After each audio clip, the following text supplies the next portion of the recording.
Am I okay? Yes.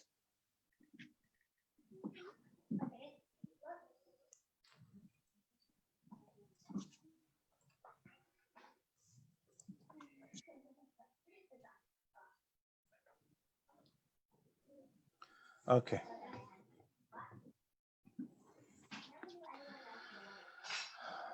All right, Rabbi Zeilingold, thank you very much for coming back again. Last week's My conversation. very great pleasure.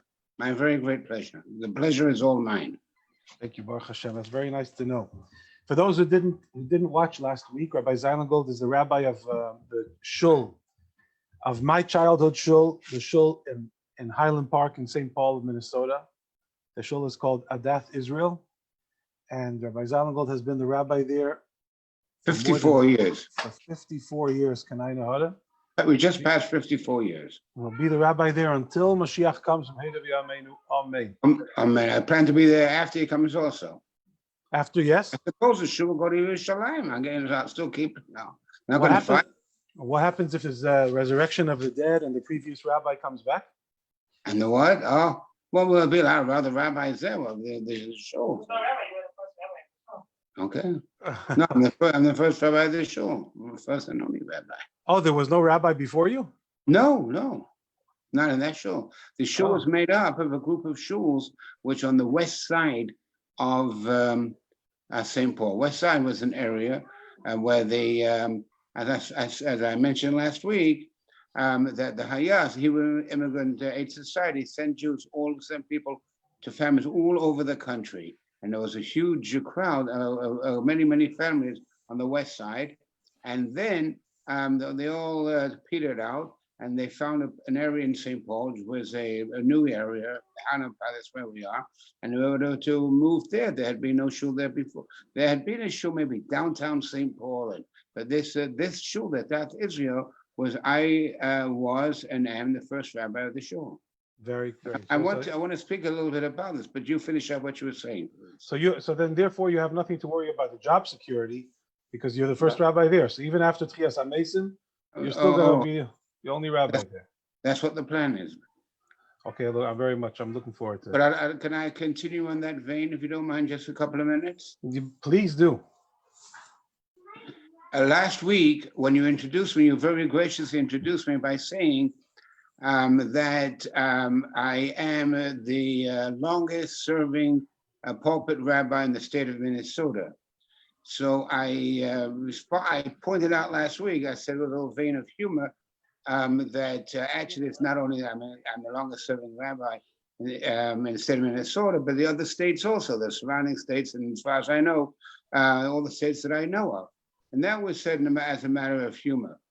And but actually, when people address or mention to me, as you did very kindly, very graciously last week, the longest serving rabbi in this shul, I do point out, and I do make a point of pointing out that yes, that is correct, but also it so happens, together with it, I should say, I'm the longest serving rabbi of a rabbi at one location, because a rabbi might go to a shul and stay there for a few years and move to another shul and go to another shul, and would say that and when he, Baruch Hashem gets a little older in years, would say, I'm the longest serving pulpit rabbi in this state, or state of wherever it happens to be, and that would be correct.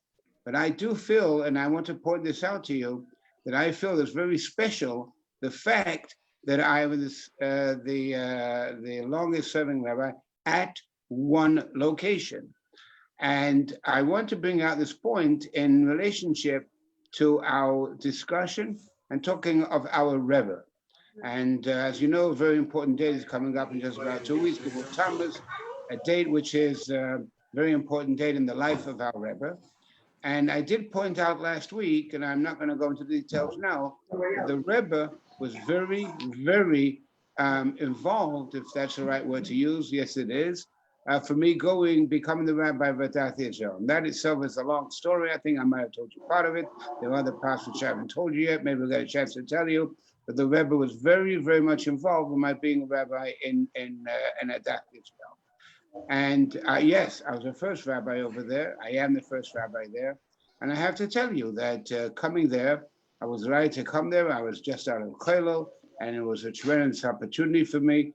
But I had mine. I think you talked about this a little bit last week. I'm not going to go into it, but I did have certain challenges over there that became very, very difficult for me, very difficult.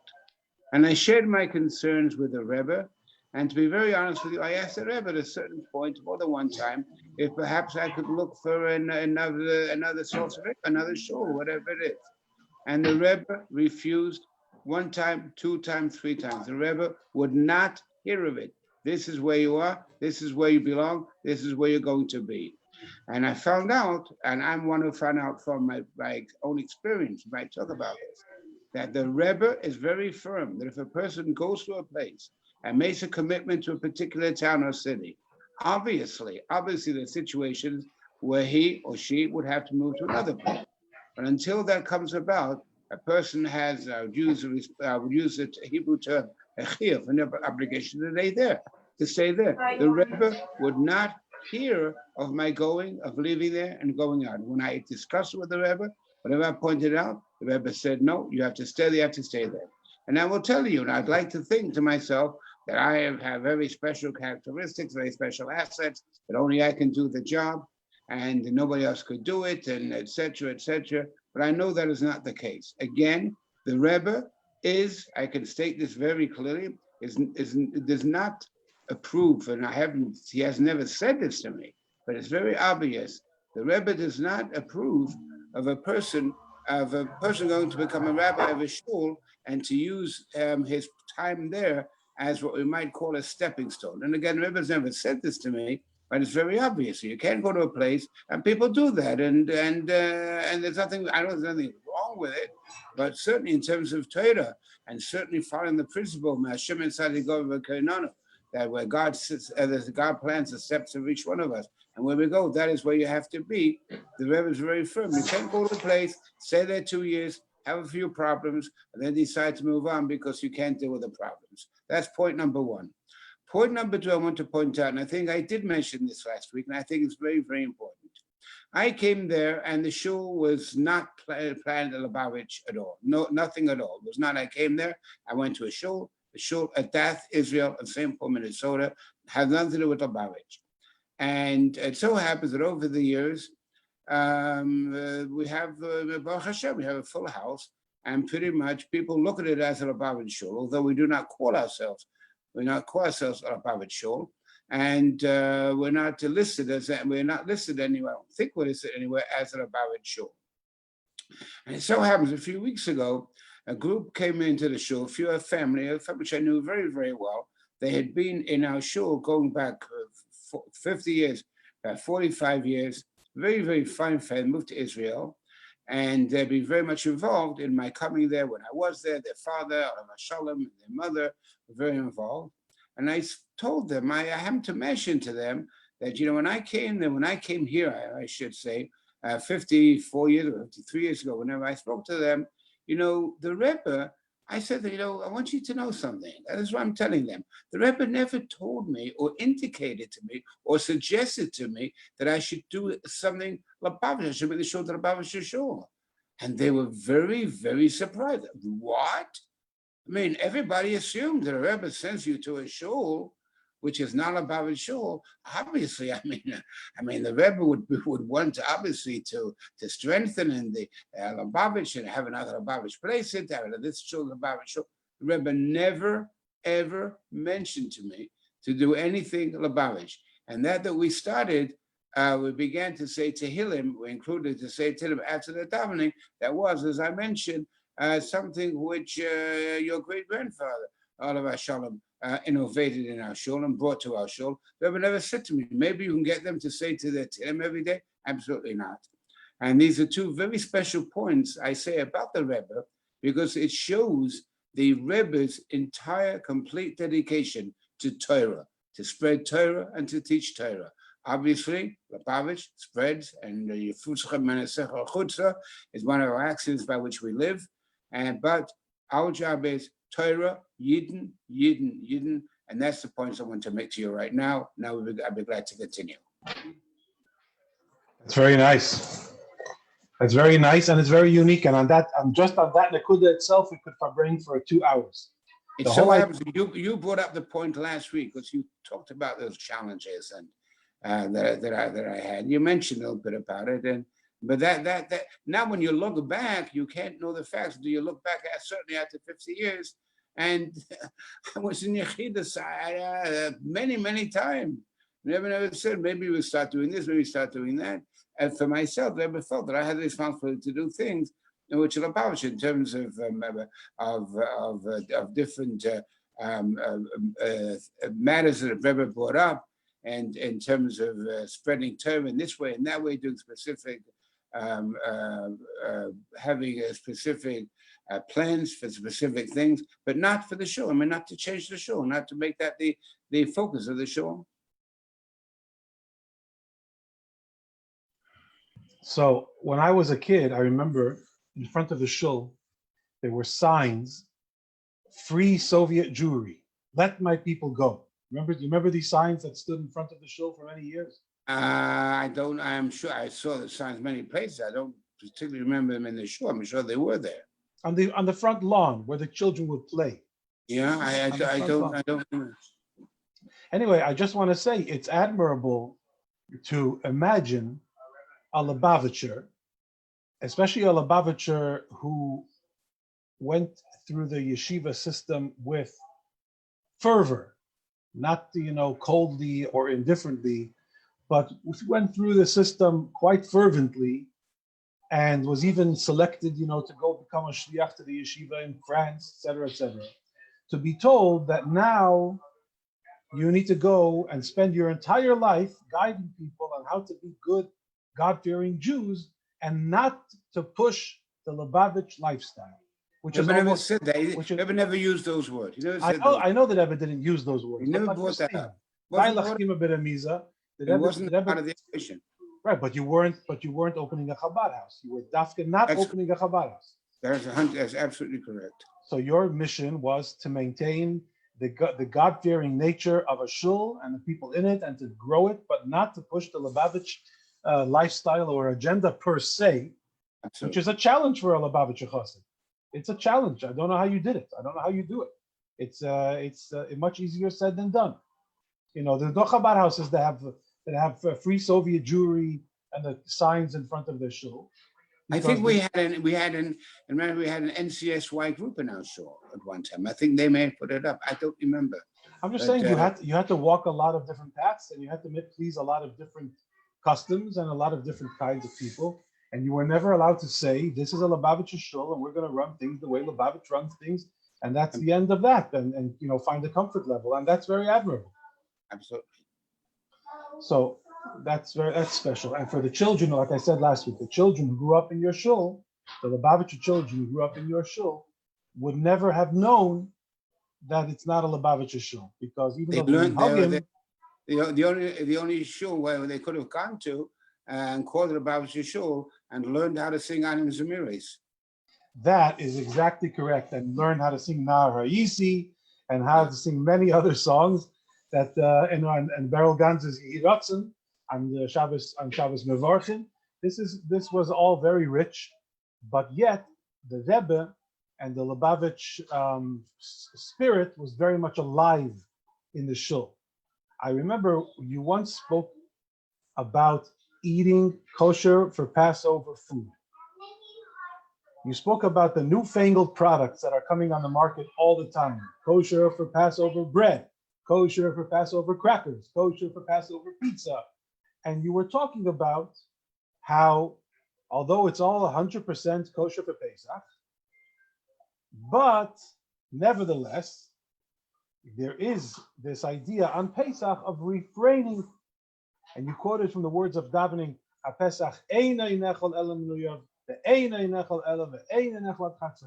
on Pesach, even though it's 100% kosher, 100% kosher for Pesach, a lot of einais, meaning even though it's kosher, you don't have to eat it, and there's some value to refraining.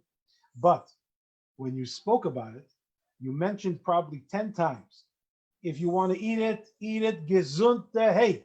Eat it in good health, eat it in good health and enjoy it I'm just saying there is something to be said about refraining. But if you want to eat it in good health. Everyone should be happy and enjoy themselves and have good food. But I'm just saying there's something.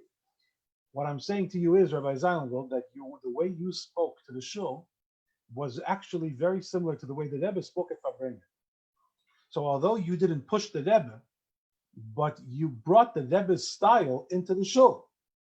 I'm not sure whether you did it on purpose or whether it was just because you were a big cousin of his. I got into the shul because, I mean, that's the only style that, you know, the Rebbe had been, I can't say my only teacher. I learned him I had many different yeshivas. But the Rebbe did say to me very clearly one time when I was in the Yechidus, and when the Rebbe told me, you know, about saying a drasha, this and this, the Rebbe said, you do not have to announce the source of what you're saying, where it comes from. You don't have to say b'shem Omri. Right, which is vintage Lubavitcher Rebbe. Yes. Push you to Shemayim, and you don't have to intimidate people by telling them that this is coming from Lubavitch or this is from the Rebbe. I just want you to know. While you're on that subject, the Rebbe once spoke a particular. I know of one seer. I don't know of any other. And he spoke. Remember when Rebbe once? I don't remember when he spoke the seer. I think it was before the time I came. And the seer has to do with the days of Elul, when it's called as compared to the cities of refuge. The month of Elul is compared to the city of refuge. Rebbe spoke a seer, and was published in English and in Yiddish. The seer was published. And the Sikha in English were published under the title, a small booklet, A Call to Repentance. A Call to Repentance. And on the front cover, it says very clearly on the front cover, it says, published without copyright by Kahos. No copyright. Because the Rebbe said in that Sikha, please tell over the talk to anybody you want to, the days of Elul, days of refuge, where you take refuge in the days, and please tell it to anybody, and don't. I don't say I don't have to use my name, but please say it, and you can say it in anybody's name. You could say it. It's Torah. Yeah, the Rebbe was very much okay with people saying his points in their own name, but he was not so okay with people saying their points in his name. That's for sure. That he didn't like. So I just want you to know, just for reference, so you know, there's Soheila Amrami just commented on our conversation, how nice it is to be enjoying this Farbrengen. And there's a person named Yosef Abudi who also commented. Yosef Abudi. Oh, really? Yeah. It's Yitzchak's son. I believe it's Yitzchak's son. Yeah, Yitzchak Abudi's son. Yeah. Right. So this is reaching people, and it's very enjoyable. Thank you very much. There's a woman named Deborah Ruth who's asking me to ask you if you knew Rabbi Zelig Sharfstein, who lived in Cincinnati. I knew Rabbi Zelig Sharfstein very, very, very well. I knew him very well, and he lived you're correct, he lived in Ohio, and would come to visit us very often. And when we had any major question in terms of kashrus, we brought in Rabbi Sharfstein for many times.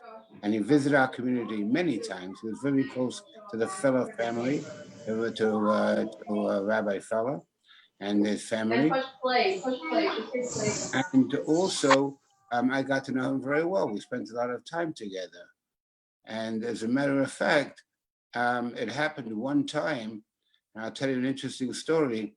That one time a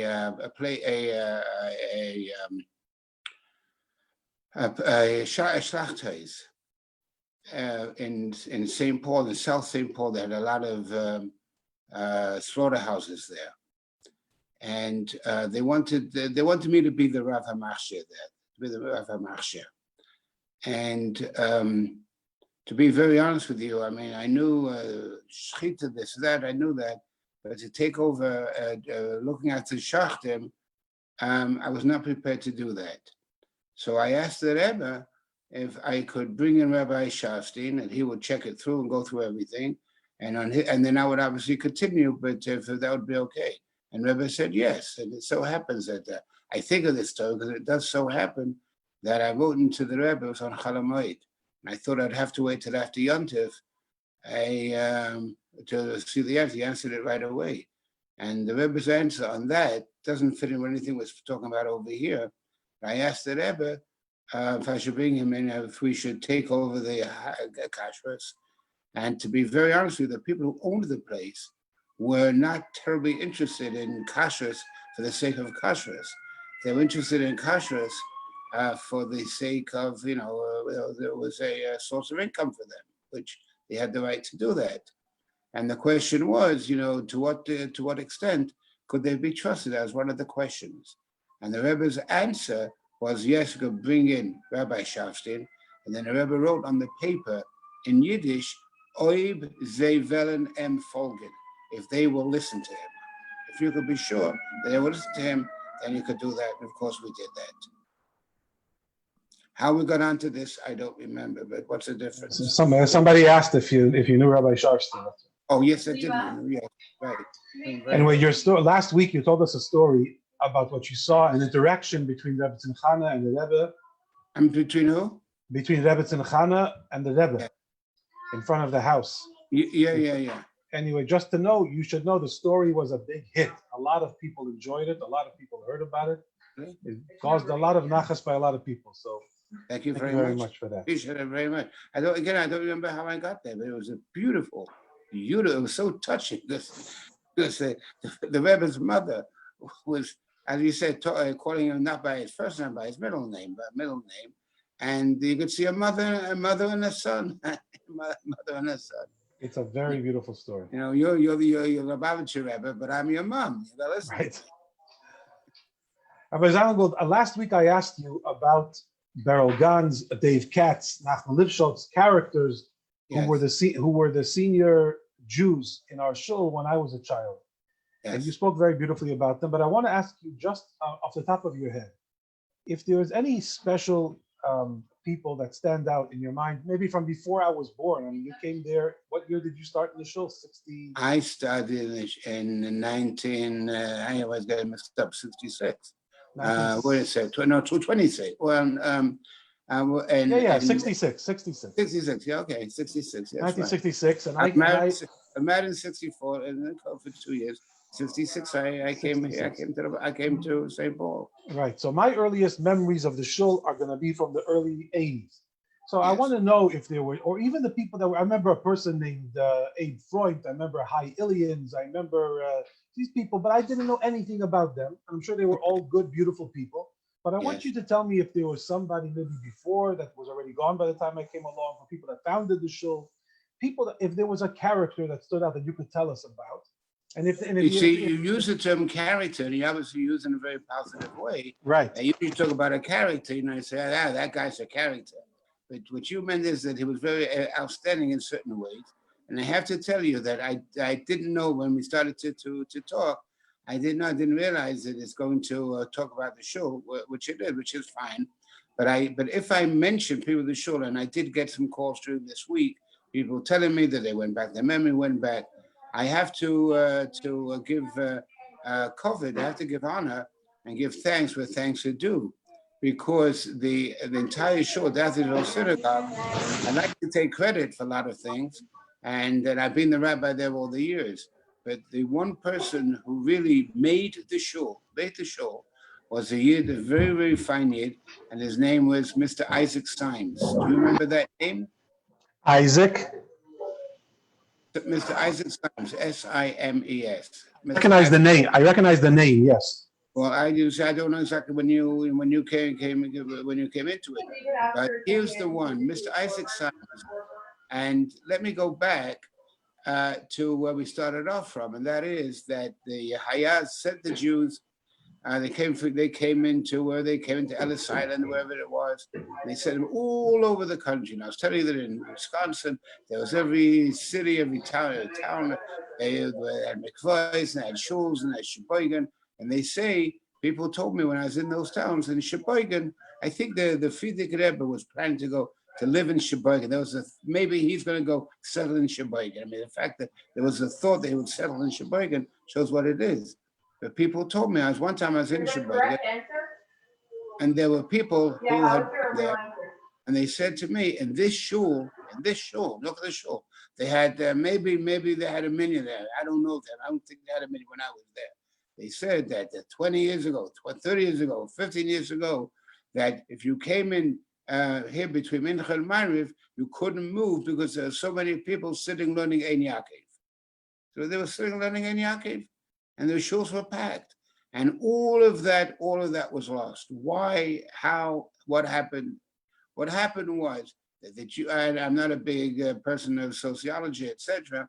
But what happened was that Acher B'nai Israel, who came, I think I mentioned this last week, came from Europe, and they were told, you come to America, and if you want gold, just bend down and pick it up from the streets.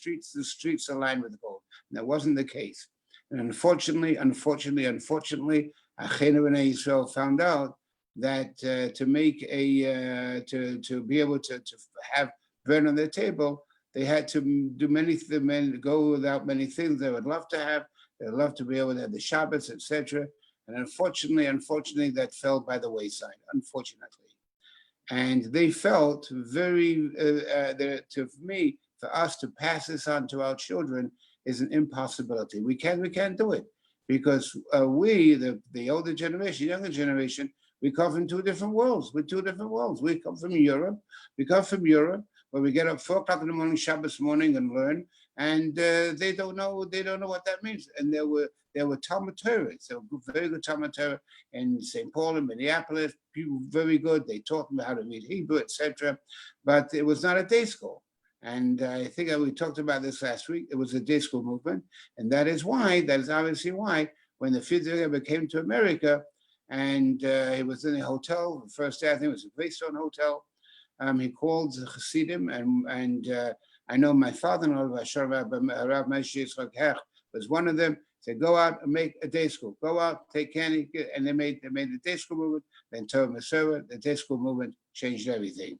But other than that, the generation in America, the new generation was absolutely lost. And so the shuls, there was I think 10 shuls on the west side of St. Paul. If you know west side, it's the other side of the Mississippi. Not really the west side geographically, it was called the west side. I don't know why. Right now it's totally commercial. There were no Jews there whatsoever. No Jews, zero. And they moved to different places. The children, some of them did, Baruch Hashem, stay with it. And those who stay with it for the most part, because their parents, their family sent them to yeshivas. They went to Tells, they went to yeshivas, and some of them went to yeshivas in Europe. This is going back to before the Second World War, the 1930s. And the parents sent them to Europe, or in New York, I think there were some yeshivas. Other than that, there was no way, and the whole thing dissipated. There was left with a group of Yidden. They had some money. They had a few shuls, 3 shuls had come together, amalgamated, and they decided we're going to make a shul. Highland Park, they didn't have a million. They did have a million. They had 10 people. Even the few people who came, not all of them were committed to go to Davin, to stay with the shul. So they bought a building in Highland Park, which is our shul Dath Israel. Since then, over 50 years, we've added to the building 2 times. They built a building. I think they paid something like there was somebody had built a house next door, and he was a Lutheran minister, and he thought that which is now the shul could be his place of worship, and it didn't work out. He was ready to sell it. It was just one story, and basically one big room with a little kitchen, one big, very big room with a back entrance, a front entrance, nothing else. And he sold to the shul, I think, I don't remember, $15,000. And it so happens that outside the shul, he had what every church would have is the sign of Christianity. They had iron bars on a pillar of stone, which is the sign of the pieces of iron crossing over each other, with the Christian sign of Christianity. And when they bought the building, there was this outside on the stone, And so they took the pieces of stone, and they rearranged them, and they made a menorah out of it. And so there was a menorah on the stone, which did not light. It was on a pillar of stone. There was a menorah. And then when we added to the building, we rebuilt the building. We took this menorah, which was not lighted. It was not lighted. It was just in the form of 7 branches. Excuse me, the 6 or 7. I think it was no, it was 8 branches. It was 8 branches, an 8-branch menorah, like we have for Chanukah menorah.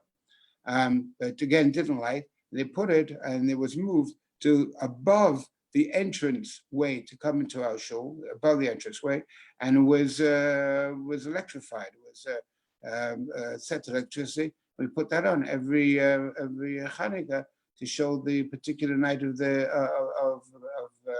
of Chanukah. But the shul had this building. They had perhaps a million. They had some people who did not live in this Highland area. They lived far away. They lived 2 miles away. They were bringing during the week. Shabbos you couldn't come. They kept Shabbos, and that was a million. And they had in their pocket $5,000 left over. And so they said, this $5,000 we're going to use to bring a rabbi here. We're going to use it 50,000. We use $5,000. At that time, going back to the early 50s, $5,000. I mean, I'm sorry. I mean, $5,000, $100 a week. In the 50s. In the 60s, the early 60s. A person could get by with it was $5,000 have $5,000 would be $100 a week. And it was said at that time that a person, in order to live, like a person who has not a simple job, a teacher, but it is a lower paying job, not a tremendous job, a CEO, should the monthly his wage, the wage you make per week, should be approximately what he pays for the for his living quarters. And so the living quarters that we got an apartment on Cleveland and St. Paul Avenue, or actually Ford Parkway, and St. Paul Avenue, Cleveland Avenue runs into there. And we paid for our apartment $90 a month, $90 a month. And I was paid $5,000, had money for a year, $100 per week. And as I told you, the Rebbe was very much involved in my coming to the shul, getting the position. And as a matter of fact, there was a negotiation. There was somebody else who was also looking for the position. I know his name. I never saw him, I never met him, but he would come. And then they called me to come for what they call a proba, a test, be there a weekend. I was there a weekend, and the Rebbe was very much in favor of my going. And I gave to the Rebbe the letter which they had sent me to ask me to come there for a weekend, and they would pay my my fare, whatever it was, back and forth to come there. And the Rebbe pointed out that he would want my wife to come there also. And obviously, I can't say to them, could you please can I bring my wife with me? Obviously, you know, they didn't suggest it. The Rebbe told me to ask Rabbi Feller that he should find somebody to pay for my wife, that we should both go there together, which we did. And the Rebbe was very much involved in it. One time, the Rebbe wrote a letter to Rabbi Moshe Feller, and I think I have a copy of that letter. I had it for sure. It's a letter written in English, and I didn't get the whole letter because it's personal things with the Rabbi Feller. But the Rebbe said to him very clearly, it's in English, the letter's in English. I hope you're working hard for the candidacy of Rabbi Asher Zeilingold, and I want you to realize that time is of the essence. That's what the Rebbe wrote to him. And then I got a letter from the Rebbe. I got a letter from Mr. Symes. Mr. Symes, coming back, I was talking about him. He was the one who made the show from beginning to end. He did everything he had to do. He got the people together. He came to daven every morning. He came to daven every evening. He came with his car before Shabbos. That's his car over there over Shabbos. Whatever had to be done, he collected the money. He was the garbage collector. He did every single thing. He made the show. Mr. Isaac Symes, he deserves all the credit that there is. He made the shul without any question whatsoever. He took it into his hands and he made the shul. But as I was saying, that the Rebbe was very interested in the shul. And I received a letter from Mr. Symes. Mr. Symes wrote a letter to me and he said, we've had a meeting and the synagogue, the shul, the board of directors have decided that you're the candidate. We want you to come and be our rabbi. However, there was a however to it. The however was that right now we have only $5,000 and we'll pay you $100 a week. And what will be for that further, we don't know. But we will give you a contract starting off with 1 year. And if you agree to come for this amount, I will appreciate it. So I gave the letter to the Rebbe. Asked him, Rebbe, I gave him everything I had. So before I answered, I gave the letter to the Rebbe. And usually anything I said into the Rebbe that had anything to do with the shul or my going there, they would answer me pretty much immediately, not with 10 minutes, but within a couple of hours. If I didn't have an answer within a couple of hours, then I didn't have an answer in a couple of hours, that I knew, I don't know, maybe I'm not going to get an answer. And actually, I waited a day. I waited more than 2 days. Rebbe did not answer the letter. I did not receive an answer from the Rebbe. So I went to Rabbi Chadikov, who was the Rebbe's right hand, who was Rebbe's personal secretary. And I said to Rabbi Chadikov, I wrote to the Rebbe, and I usually get an answer right away. And the Rebbe hasn't answered me 2 days, 3 days. So Rabbi Chadikov said to me, don't worry. I think you shouldn't worry about it, because there are many times when the Rebbe gets a letter from somebody, and the first person needs an answer, and the Rebbe doesn't answer it until he's been at the oil. Wait until the Rebbe has gone to the oil. He went there a couple of times a month. Wait until the Rebbe goes to the oil, comes back, and if time after the Rebbe comes back from the oil, if you don't have an answer, then I'll look into it for you. So sure enough, a day later, maybe 2 days later, the Rebbe went to the oil, and when it was what they did, and there it was, they always waited for the Rebbe before he davened mincha. The Rebbe came, and usually the Rebbe would come back from the oil and he'll go into his room, put on his costume, come out within 3 or 4 minutes. So the Rebbe came back from the oil and he went into his room. He didn't come out immediately. It was a little bit of time. And then Rabbi Chadikov came over to me and he said to me, I do believe the Rebbe is writing the answer to you right now. So after mincha, yes, indeed, the Rebbe had been writing. He wrote. I sent in the letter. I sent into to the Rebbe the letter that I had received from Mr. Symes, Mr. Isaac Symes, and the Rebbe had taken my letter and he wrote for me exactly what I should write back. You should write. This is what you should write back. He didn't write, "Dear Mr. Symes." He just wrote a letter, and he wrote it in Hebrew, and of course I had to translate it into English. But in that letter the Rebbe wrote, he wrote as though I was writing the letter. And the Rebbe wrote in the letter, and I have what the Rebbe wrote, and I have it someplace in my files. And the Rebbe wrote, I want to tell you, I'm telling this to them, I'm writing this to them, that I visited with you, and I'm very deeply impressed because I see that you have, the Rebbe used the Hebrew words, fields that are ready for irrigation, that are ready to be worked with. There's material there, and I was very happy with it. And I'm very impressed by it. And yes, I would very much want to be I do accept your invitation to become the Rabbi of the shul. And then the Rebbe wrote in my name, however, concerning the amount of money which you want to pay me, the $5,000, I do have to tell you that it's really it's difficult. Obviously, it's difficult. It wasn't a magnanimous amount of money, but as I see this as a spiritual mission, the Rebbe didn't use those words, but as I'm looking at this completely as spiritual mission, I will take it upon myself. With that, not accept your offer for $5,000. However, I do make the stipulation or the condition that, Be'ez Hashem, with God's help, things will get better over time, and then there'll be a raise in that. And that was it. But as Isaac Symes, he was the president of the shul. And for instance, when we got a beautiful letter from the Rebbe, when we had the installation.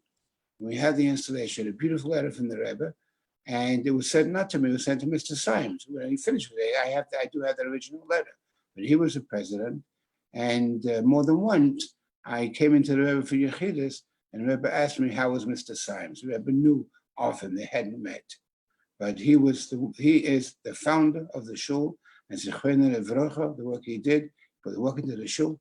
Then he left with his family to Eretz Yisrael. He lived about 2 miles from the shul. I say he used to come before showers as a kind of 2 miles from the shul. He lived on Hartford Avenue, 1530 Hartford Avenue, which is about 2 miles from the shul, right off Snelling Avenue, standing right near, almost Snelling and Randolph, for those who know the area.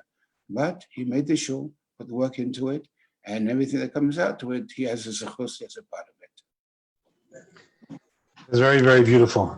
When I was a kid in Yeshua, there was a Jew in the shul who has since passed away. He was the father of one of my friends. His name was Reuven Amrami. And even as kids, we realized that there's something special about this Reuven Amrami. And then, since my childhood, I've heard from my father, who used to admire Reuven Amrami. So I wanted to hear from you about this gentleman who, together, I think, with his brother Kurosh, who should live and be well, they had a rug business. I'm not really sure because I was young, but certainly this was a unique character. And I wanted to know what you could tell us about the personality of this Reuven Amrami, the mother of my classmate Benny Amrami. And what do you say about the Reuven? No, last week, and I always answer questions the long way around. First to make us just rude, I go around the whole question. Yeah. But last week, I was at this microphone, and I think I spent 2.5 hours at this microphone discussing many subjects.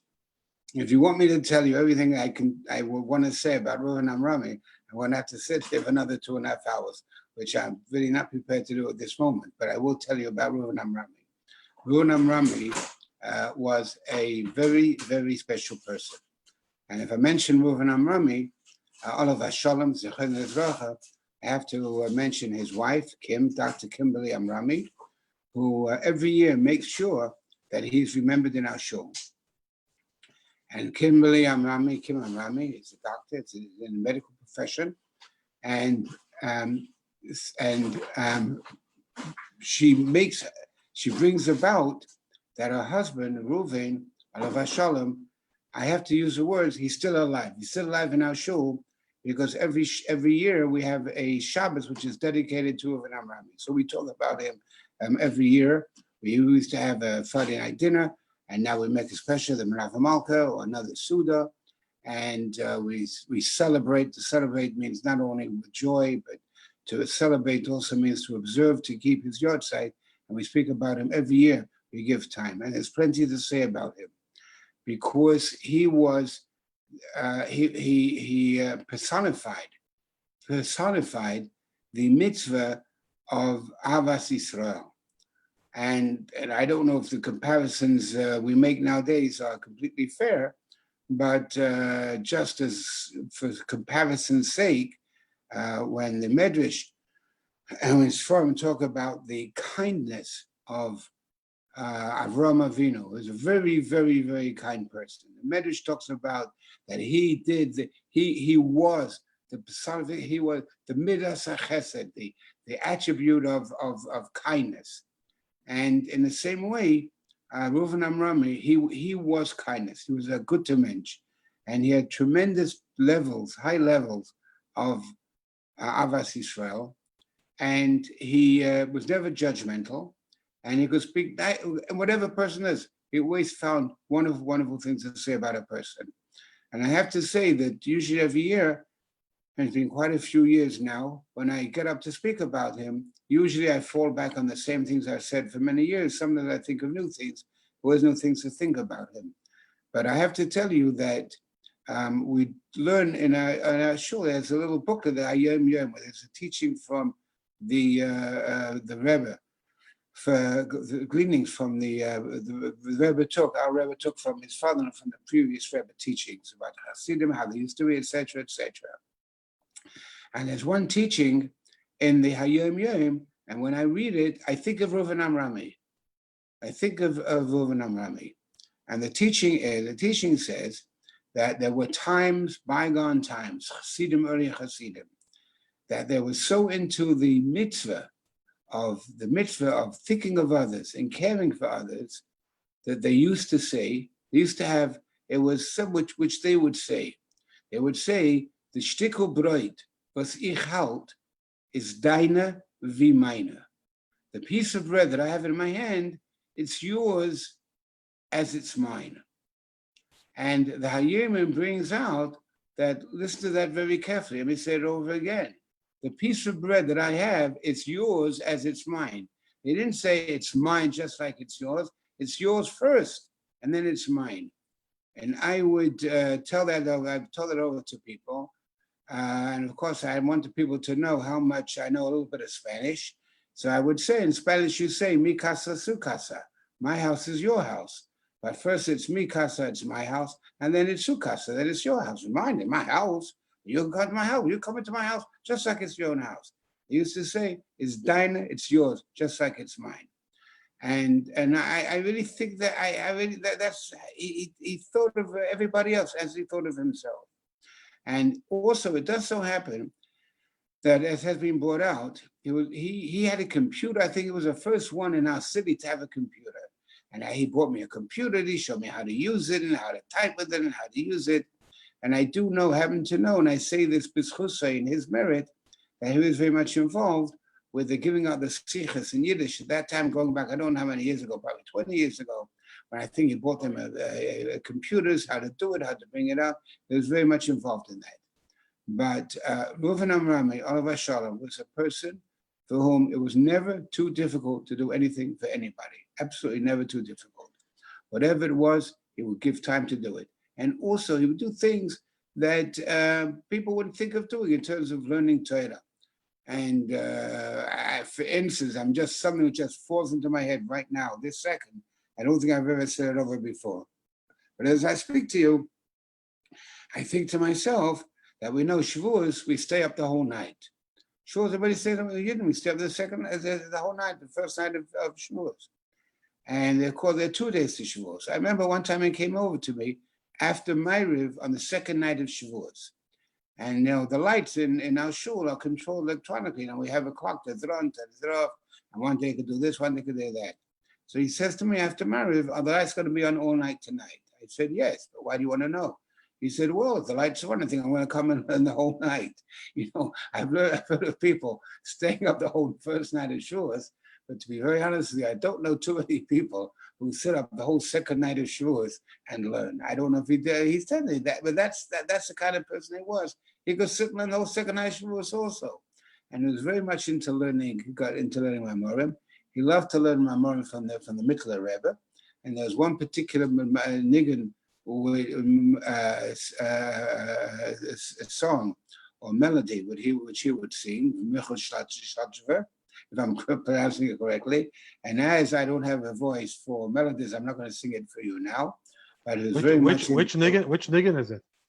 What did you say the name was? Michal Zotcheva. Oh, Michal Zotcheva's niggun. Yeah, Yes. I didn't know that he liked that niggun. Yeah, excuse me. Maybe you want to sing it, but whatever. He was very much. I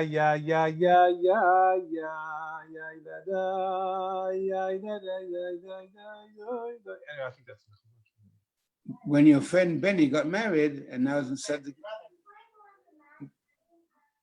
Benny. Brother Benny. What? Benny, no, Benny Amrami. And Benny Amrami got married. I was with Kedushin, and we made sure that the band they played Michal Zasha. I think either before the chuppah, at the chuppah, whatever it was, that was incorporated into the wedding ceremony.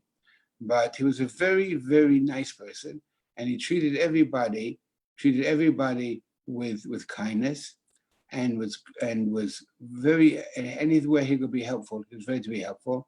Nothing was too difficult for him, and as far as he was concerned, his needs were very much secondary or thirdly to anybody else's needs. And he's very much needed. And his being with us meant tremendous amount for the Kehillah. And unfortunately passed away. It was on Shabbos Kodesh Pashas Vayechi, and he exemplified the teachings of Vayechi Yaakov at Gelept. He lived in Torah, lived in good things, and his years were not, he didn't reach the Yemei Shasin Reb Shimon Shana, certainly didn't get to the Shvanim, didn't get to the Shivim, but the years he lived, Baruch Hashem, he was a very good person, and we remember him with love and reverence. At Benny's bar mitzvah, Benny Amrami's bar mitzvah, Yes, was at this old train station. Do you remember something downtown? Yeah, right. What's it called? Sure. International Market Square. Yeah, International Market Square. Yeah, it was downtown. Yeah, I know what you're talking about. It was a train station. What's it called? Yeah. It was a very Yeah, unique. I remember that. Now that you say it, I remember it. Yes. So at his bar mitzvah, there was a man who spoke. It's funny because you said that Reuven Amrami exemplified kindness, and you compared him to Avram Avinu. And it's funny because at Benny's bar mitzvah, there was a man who spoke. He was an older man. I think he was a sofer. He used to come visit St. Paul, Minnesota. Huh? Oh. What was his name? Oh, you're talking about. One second. Who was it? A very famous name, Hebrew name. Oh, now you asked me, so that's why I forgot it. Let me just think about it for half a minute. Yes, I know exactly what you mean. He became friends with him.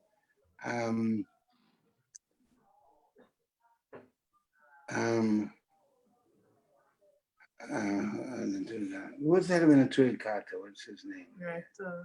The head of the Naturi Kata was. Oh, tell the rest of the story, and I'll look up. What? Okay, well, we'll find out soon. Yes, he became when you're talking about, we'll find out his name in a matter of seconds. Blau.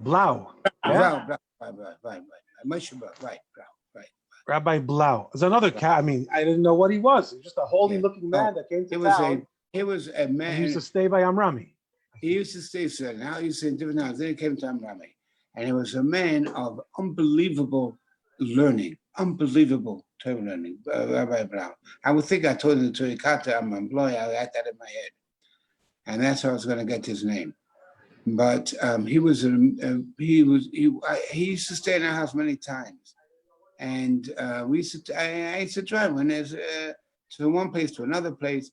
We got into the car, he took out his little Gemara, he had a little Gemara, and he would learn every time. A man of tremendous learning. And he became friends with him. They came very close, and the Movnam used to take him around. And they came very close, and of course Rabbi Blau was tremendous. Henry took him around, and he taught him, etc. But the very interesting thing is, that they were very close to each other. And after Reuven Amrami passed on, and we went to the Levaya, we noticed that he was buried next to Rabbi Blau. They're buried next to each other in the Montefiore Cemetery. I believe it's mamish next to him. It may be like one away. I mean, it's right there. I think it is right next to him. It is right there. Yes. So at Benny's bar mitzvah, Rabbi Blau spoke. Yeah, he spoke in English. He spoke well in English. Spoke very well. And I remember him saying, Reuven and Kim Amrami are the Avram and Sarah of our day. I remember him saying that. Now you're saying this 30 years later. Yeah. If you want to sum up, what is Reuven Amrami? He's Avram Avinu. That's right. All the Avram Avinu, I don't know if he learned the Mittel Rebbe's Maimorim. Reuven Amrami learned what? the Mittel Rebbe. I don't know if Avram Avinu learned the Mittel Rebbe's Maimorim. Well, very special. On a different level. Yeah, he was a very special person, and he was very beloved by everybody. He was a treasure, absolutely a treasure. The the whole Amrami family is a unique part of our Yes. childhood, because Yes. I live in Calabasas now, where half of our community is Persian. But in Minnesota, the only thing we knew about Persian Jews was the Amramis. In fact, there's a Yes. family here in Calabasas, Alyish Marani. I think I've heard the name. They used to live in Minnesota. Yeah, for sure. Alyish Marani. They used to live in Minnesota. The mother never passed. It was a car accident, but they lived in Minnesota. They moved to California. So the whole Amrami family, Kurosh, and I remember Kurosh's father-in-law, Yes, Zar. Mr. Zar, alav shalom. He's also a sweet man. I don't know why he took a like to me. We became buddies. That whole family was very, very warm, very, very good. Very, very special. Yes. Yeah. All right. So you wanted to talk for an hour, and now we only have 9 minutes left. But I want to ask you at least about one more person, not A from the show. 9-minute question. A 9 minute. Well, hopefully it'll be a 9 minute answer. The question is: you said you went to France. You and your friends were sent by the Rebbe to go to France. You were there for however long you were there. My question is, when you were in France, there was a mashpia there, a famous mashpia. His name was Rabbi Nissen Nemenov. And I wanted to hear from you, what was your impression or the impact that Nissen Nemenov had on you, and what kind of memories you are left with of this special man. Oh, you told me that I got 9 minutes to answer. I think I might need a little bit more than 9 minutes, but I'll do the best I can. If I go a little overboard, that'll be fine. Okay. Rabbi Nissen Nemenov was one of the very great Chassidim of previous times. Before I went there, actually, when I went there also, people used to say, and I'm not quoting from anybody specific, but people would say that someone, I don't know if it was a Fiddler, I don't know. I don't want to say anything in anybody's name that I haven't, but he had been called or referred to as being on the status of a Benini of Tanya. And maybe I thought of it in my mind, but I think I heard it from somebody. But as the historians say, even if nobody said it about him, he lived up to that title. He lived up to that title because people don't say that about me or you, or maybe they say about you. They don't say it about me. Beni of Tanya is not the level of a tzaddik, but if you learn Tanya is Sefer Shel Beinanim. Beinani is a very, very, very high madrega.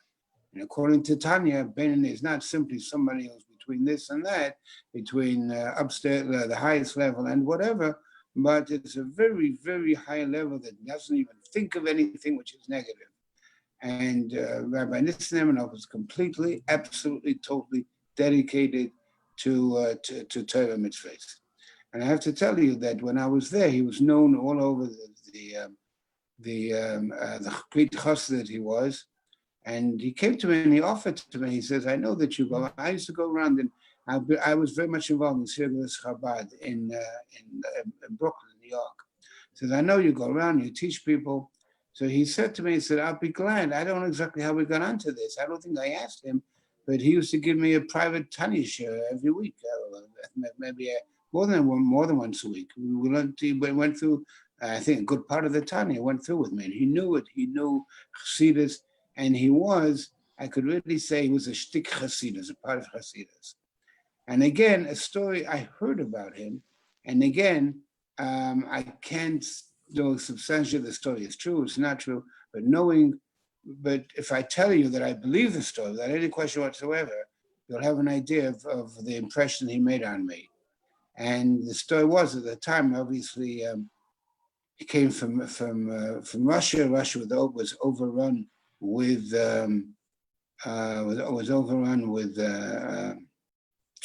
people who were against the Torah, against everything, and it was very, very difficult to live. And he was in fear for his life. And I heard that came before Yom Kippur in some or other, and forgive me, but I don't remember the details of the story, but he ended up in a bar right before Yom Kippur. He ended up in a bar, and for that he was hiding from somebody. I don't remember the details. He was in a bar, and he knew that's where he's going to be for the next 26 hours. So he stood up against the wall and put his arm on his head, and he just stayed in that position for 26 hours. I can't swear to you that story, but knowing the Nissim enough, I do believe it. And we had the very, very great merit to hear many schusim from him. He had a great schus to hear many inyanim from him, and many things that he learned, because he learned in Leningrad, he learned the Frierdiker Rebbe, was very close to himself from many Hasidim of a previous generation. And if you look at the calendar, this, not the next Shabbos, I do the Shabbos after, is Shabbos and Vorchim. Am I correct? Probably I am correct, because the next month to come up is a month of Tammuz. The month of Tammuz to us, of course, we think immediately of Gimel Tammuz. If you're not of Lubavitch vintage, then the month of Tammuz is Shavasar Tammuz, etc. 3 weeks. But we think of Gimel Tammuz, and together with Gimel Tammuz was a day what we know about in the life of our Rebbe. It was also the day when the previous Rebbe actually was let out of prison, out of a terrible prison he was in Russia, and from there was sent to Kostroma, where he stayed where he had to be he was he had to stay in a house wherever it was, and under house arrest until the 12th day of Tammuz. And I remember he was forbidding with us, and this happens to be something which is timely. He said, I want to tell you, he's telling us we're sitting with his yeshiva, and it was Shabbos V'Achim Tammuz, when he benched the rest of the month of Tammuz. He says, I want to tell you, give you a picture, if you will. I want to give you a picture of Shabbos V'Achim Tammuz, the day when we bless the new month of Tammuz in Leningrad, in the year Tofesh Pei Zayin. That's the year 1927, when the previous Rebbe was in prison. And they were in the city, they were in the town, and he was the Frierdiker was in prison in Leningrad. They were in the same town, and they were in the yeshiva, Leningrad. And they were half a mile, 2 miles, 3 miles, 4 miles. I've been to Leningrad, and I didn't see the yeshiva, but I think I was at that place where he was in prison. And I had the yeshiva, and this is Shabbos V'Achim Tammuz, and the Rebbe was in prison.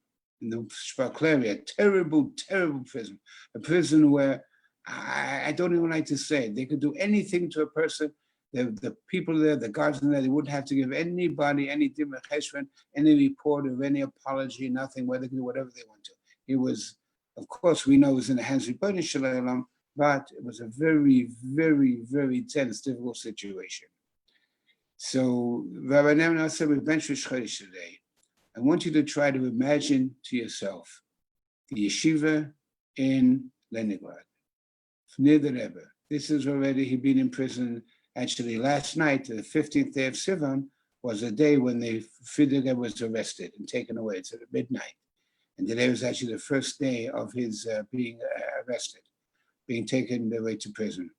And he was there until the end of Sivan, and until the third day of Tammuz. Now they take, and he was still in Shabbos V'Achim. He was still in that dreaded, fearful place.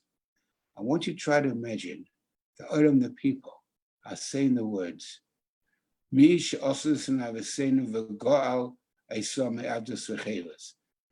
the one, God Almighty, who made miracles, Avesenu. Who yigal a son of Bekarev? Who yigal a son of Bekarev? Who yigal a son of Bekarev? He will redeem us soon. He will take us out of prison soon. He will bring us together from 4 corners of the earth. But before that, yigal a son of Bekarev.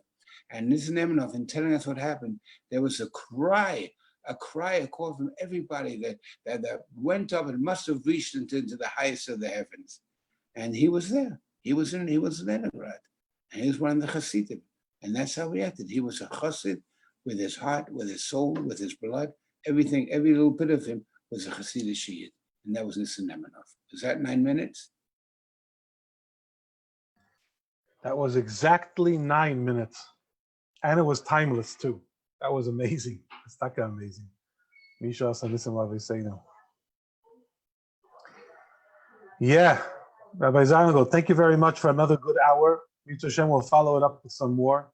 And And until then, you should stay healthy and strong and continue to lead the congregation until the coming of Mashiach Meir Yameinu, and then subsequent to that as well. Thank And you I very remember, much. You I said remember until then, and after then also. after that, as I remember your talk on the Shabbos after Gimel Tammuz. The what? The Shabbos after Gimel Tammuz. That's the Shem. We came back to Minnesota in 1994. The Shabbos after Gimel Tammuz, the original. Yeah? Yeah. And you spoke in Shul. Okay. I don't know how you how you decided what you're going to say and what you're not going to say. This was the Shabbos after Gimel Tammuz. It was a very difficult period. Yeah. I remember that Shabbos. Yeah. Remember you were there. You were there Shabbos in our shul. Yes. Dance Friday night. I don't remember the dancing. I remember your speech. Okay. The refrain of the speech was that the day is going to come when we're going to say, Oidcha Hashem ki anaftani. Yeah, okay. There's going to come a day when we're going to be able to say to Hashem, thank you very much. Thank God, you punish me. Yeah. Should be only good. It should be good Basur stay face. Amen. We shouldn't have so to wait good. any day. We should have Basur, the Basur should be good and happy right now, this minute, this second, for all of us. Amen. Amen. Thank you very, very much. Sei gesund. We'll see you again soon. Best Hashem. Okay, thank you.